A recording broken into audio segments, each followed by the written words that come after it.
आज हम सीखेंगे सदिश राशि और अदिश राशि।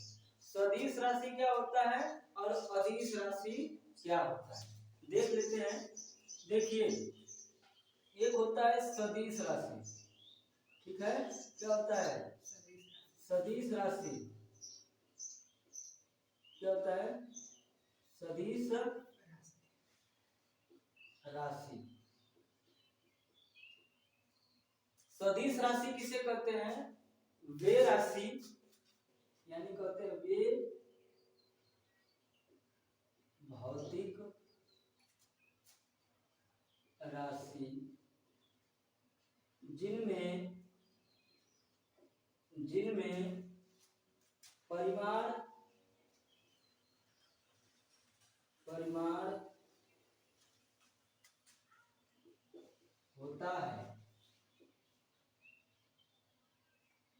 होता है और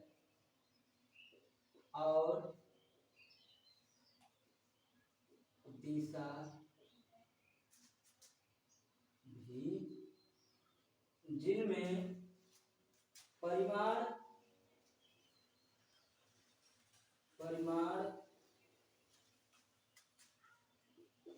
होता है और दिशा भी होता है। यानी कि वे भौतिक राशि जिनमें क्या होता है, परिमाण के साथ साथ दिशा भी होता है, उसे हम क्या कहते हैं? सदिश राशि कहते हैं। आ रही बात समझ में? अब ध्यान दीजिए, जैसे में आप समझ सकते हैं। अभी हम बताएंगे अदिश राशि। एक बार अब अदिश राशि क्या होता है वो भी देख लेते हैं। अदिश राशि, अदिश राशि क्या होता है? देखिए, सदिश, सदिश का मतलब होता है दिशा की तरफ, अदिश का मतलब होता है बिना दिशा की तरफ। ये भी तो हो सकता है, यानी अ लग जाएगा जिसमें दिश मतलब दिशा, ठीक। अदिश, अदिश का मतलब बिना दिशा की तरफ और सदिश का मतलब होता है दिशा की तरफ, ठीक है ना। यानी कि वे भौतिक राशि जो एक निश्चित दिशा में चलती है। एक निश्चित दिशा में हम कोई भी चीज को तय करते हैं तो उसको हम क्या कहते हैं?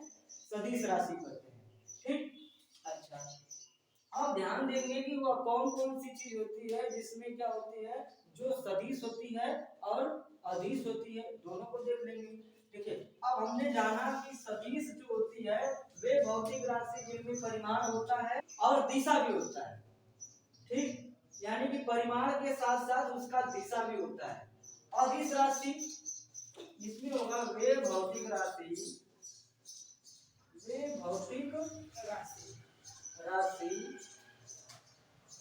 जिनमें परिमाण होता है परंतु दिशा नहीं। क्लियर हुआ? यानी वे भौतिक राशि जिनमें परिमाण होता है परंतु दिशा नहीं होता है, उसे क्या कहेंगे? अदिश राशि। अब हम समझ लेते हैं कि भैया देखिए, ये तो सदिश है, ये तो समझ गए कि दिशा की तरफ चलने वाला, और ये क्या होता है? बिना दिशा, यानी किसी भी दिशा की तरफ चलने वाला। अब समझ लेते हैं कि वो चीज है क्या जो दिशा की तरफ चलती है और बिना दिशा की तरफ चलती है, किधर भी चली जाती है, वो कौन सी चीज होती है? तो पहले देख लेते हैं। देखिए, सदिश राशि, सदिश का मतलब होता है दिशा की तरफ। अब इसमें क्या आता है, जैसे मान लेते हैं हम क्या, विस्थापन। क्या मान लेते हैं?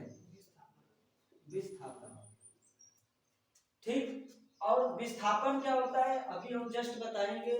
और अदिश राशि में होता है दूरी। अदिश राशि में क्या होता है? दूरी। और जबकि ये दोनों सेम है, विस्थापन भी वही है और दूरी भी वही है, लेकिन दोनों में थोड़ा सा अंतर है। थोड़ा सा क्या अंतर है?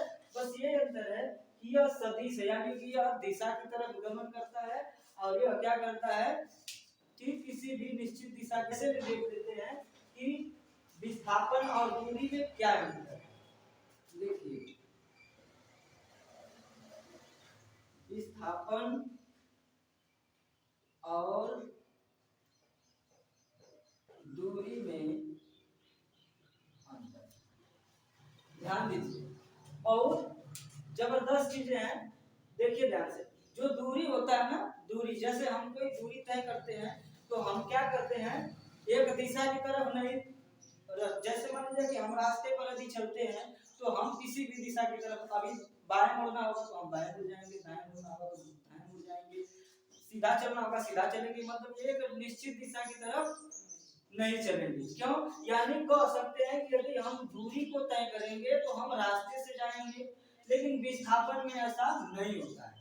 विस्थापन में क्या होता है कि हम कोई भी रास्ता को तय करेंगे तो सीधा तय करेंगे, चाहे आगे नदी आ जाए, चाहे तालाब आ जाए, चाहे कुछ आ जाएगा, हम क्या करेंगे, एकदम हमारा टारगेट सीधा रहेगा। अब सीधा जाने के लिए हम कोई भी चीज अपनाएंगे, लेकिन इसका विस्थापन का मतलब होता है, विस्थापन का मतलब भैया हमको सीधा रहेंगे, हमको जब भी तुम तय करोगे तो सीधा तय करोगे, जब कैसे तय करोगे वो तुम्हारी समस्या है।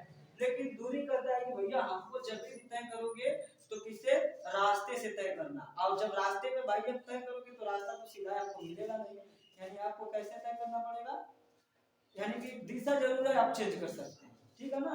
तो यही अंतर होता है। जैसे थोड़ा सा एग्जांपल ये समझ लेते हैं, जैसे मान लीजिए कि हम कहाँ हैं, हमने ए से चलना प्रारंभ किया और हमको जाना है बी तक, हमने ए से चलना प्रारंभ किया और हमको जाना कहाँ है, बी तक जाना है। तो हम क्या करेंगे, यदि दूरी तय करेंगे तो दूरी तय करेंगे तो ऐसे ऐसे ऐसे मतलब घूमते घूमते घूमते यहाँ पहुंचेंगे, ठीक। ये हमने क्या कर दिया, दूरी तय किया, हमने क्या कर दिया, दूरी तय किया। लेकिन विस्थापन कहेगा कि इतना घूमने से अच्छा है कि हम क्या करेंगे, सीधा, बस यही अंतर है। यानी कि विस्थापन कहता है कि हम शॉर्टकट चलेंगे, कोई भी रास्ता ये हमेशा शॉर्टकट के चक्कर में रहता है विस्थापन, और दूरी कहता है कि हम भैया रास्ते से चलेंगे, कोई दिक्कत नहीं है, ठीक। आगे बात समझ में, दूरी और विस्थापन में क्या अंतर है, देखिए एक बार थोड़ी सी परिभाषा इसका देख लेते हैं, ध्यान दीजिए। यानी कि कम से कम दूरी को, है ना, यानी कि कम से कम दूरी को हम क्या कह सकते हैं, विस्थापन कहते हैं। और देखो एक चीज हम ये भी समझते हैं कि यानी कि हम दूरी को विस्थापन कह सकते हैं, लेकिन विस्थापन को दूरी नहीं कह सकते। क्यों नहीं कह सकते, क्योंकि चाहे विस्थापन हो तो भी दूरी है, लेकिन दूरी विस्थापन नहीं हो सकती। कैसे नहीं हो सकती, क्योंकि यह क्या है, अदिश राशि है, और जो विस्थापन भी हमेशा दूरी तय करता है। आगे बात समझिए, विस्थापन हमेशा दूरी तय करता है, लेकिन इसमें अंतर यह है कि सीधा जाता है, और दूरी कहता है कि भैया हम तो सीधो जा सकते हैं, टेढ़ो जा सकते हैं, टेढ़ा मेढ़ा भी जा सकते हैं। तो इसके कहने का मतलब यही है, आप ध्यान देते हैं। लेकिन ध्यान दीजिए, दूरी और विस्थापन में एक अंतर ये भी है कि विस्थापन आपका जीरो हो सकता है, जीरो हो सकता है, ठीक, लेकिन दूरी कभी भी जीरो नहीं हो सकता। कैसे नहीं हो सकता, ध्यान दीजिए। जैसे मान लेते हैं विस्थापन कैसे, जैसे मान लीजिए हमने क्या करना, ए से चलना प्रारंभ किया, ए से हम गए बी तक, ठीक, हमने ए से गए बी तक, तो बी तक हम चले गए, मान लीजिए 5 किलोमीटर की दूरी है, कितने किलोमीटर की, 5 किलोमीटर की दूरी है। अब यह 5 किलोमीटर की दूरी है, हमने क्या कर दिया, इसी रास्ते पर हम फिर वापस आ गए, यहाँ पर आ गए। तो हम क्या करेंगे, हमेशा क्या करेंगे, विस्थापन करेंगे, यानी विस्थापित होना, यानी आपकी दूरी पहले से विस्थापित कितनी हुई है, यानी पहले से आपका वर्तमान जो स्थान है, आप कहाँ पर हैं, आपके बीच की और जो जहाँ से चले वहाँ के बीच की दूरी कितनी है, ठीक। तो ये यही गिना जाता है, यानी आपने यहाँ से आ गया, मान लीजिए 3 किलोमीटर आ गए इधर, तो अब आपका जो दूरी है वो कितनी है, 2 किलोमीटर। अब आपके बीच की दूरी जो है कितनी है, तो ये आपका विस्थापन है। अब देखिए, यदि आप मान लीजिए कि ए से चलना प्रारंभ किया, आपने बी तक चले गए और बी से फिर आकर ए पर खड़े हो गए, फिर कहेगा कि बताइए विस्थापन कितना हुआ, तो जीरो। विस्थापन कितना हुआ, जीरो। लेकिन यदि यही दूरी रहता तो दूरी क्या कहता कि आपने 5 किलोमीटर दूरी तय किया। कितना किलोमीटर दूरी तय किया? 5 किलोमीटर दूरी तय किया। और फिर तो दूरी कितना हो गया? 5 किलोमीटर। फिर आपने क्या किया? फिर आपने फिर 5 किलोमीटर दूरी तय करके फिर अपने वापस जगह पर आ गए। तो फिर कहेगा कि बताइए भैया कितना दूरी तय किया? तो कहेगा कि भैया 5 किलोमीटर हम गए और फिर 5 किलोमीटर हम आए। टोटल दूरी कितनी हो गई? 10 किलोमीटर। आई बात समझ में? यानी कि दूरी हमेशा धनात्मक होती है, लेकिन विस्थापन क्या होता है? धनात्मक हो सकता है, ऋणात्मक हो सकता है और शून्य भी हो सकता है। यही अंतर है दूरी और विस्थापन में। और देखिए हमने कहा था कि सदिश राशि, सदिश राशि हमने अब आपको समझ में आ गया होगा कि सदिश राशि किसे कहते हैं। सदिश राशि का मतलब ये होता है यानी एक निश्चित दिशा में, ठीक, जैसे यानी कि यह जो विस्थापन है वो एक ही दिशा में जा रहा है, कह रहा है भैया हम सीधा जाएंगे, सीधा जा रहा है। लेकिन दूरी कह रहा है कि नहीं हम तो रास्ते से जाएंगे। तो रास्ते से हमेशा जाने वाली जो चीज होती है वो जरूर अपनी दिशा को बदलेगी। जब दिशा को बदलेगी तो अदिश हो जाएगा कि नहीं हो जाएगा? क्लियर हुआ? अब समझ में आ गया कि नहीं सदिश और अदिश क्या होता है? ठीक, तो ये जान जाइए कि दूरी और विस्थापन सेम है। जान जाइए कि जुड़वा भाई है, बस अंतर ये है कि ये क्या करता है, मतलब जुड़वा भाई है तो थोड़ा सा तो उनमें अंतर ये है कि उनके कामों में ये अंतर है कि भैया ये कहता है कि हम हमेशा शॉर्टकट जाएंगे और ये कहता है कि नहीं भैया हम तो रास्ते से जाएंगे, आपको चाहे कुछ भी हो जाए। ठीक, तो आज ये बात समझे, यही अंतर है विस्थापन और दूरी। क्लियर हुआ?